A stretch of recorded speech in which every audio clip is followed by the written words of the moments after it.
কেউ কোনো ভীত সন্ত্রস্ত হবেন না। কেউ যদি কোনো ভীত সন্ত্রস্তের কথা বলে, কাজ করে, তা আমাদেরকে বলবেন। আমরা চাই সকলে এই দেশে বাস করবে, সবাই ভোট দিবে, এখানে সকল মতের লোক থাকবে। কেউ কেউ কোনো মিথ্যা কোনো কথা বলে কাউকে কোনো কিছু হয়রানির শিকার করবেন না। যদি কেউ কোনো হয়রানির শিকার করতে চান তাহলে সেটা আমরা দেখবো ইনশাল্লাহ। দয়া করে কাউকে কোনো ভয় দেখাবেন না। একমাত্র ভয় পাবে যারা, তারাই ভয় পাবে যারা নির্বাচনের বিপক্ষে কথা বলবে। নির্বাচনের পক্ষে যারা কথা বলবে তাদের কোনো ভয় নেই ইনশাল্লাহ। আমাদের মধ্যে যদি কেউ অন্যায় করে সেটা প্রশাসন দেখবে।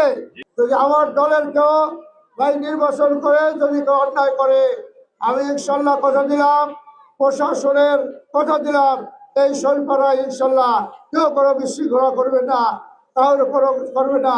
তারা সবাই একসাথে কাঁধে কাঁধ মিলিয়ে ভোট দিবে এবং আপনাদের দায়িত্ব এই ভোটটা সুষ্ঠুভাবে সম্পন্ন করা। আপনারাও আসবেন, আমরা আপনাদের সহযোগিতা করব।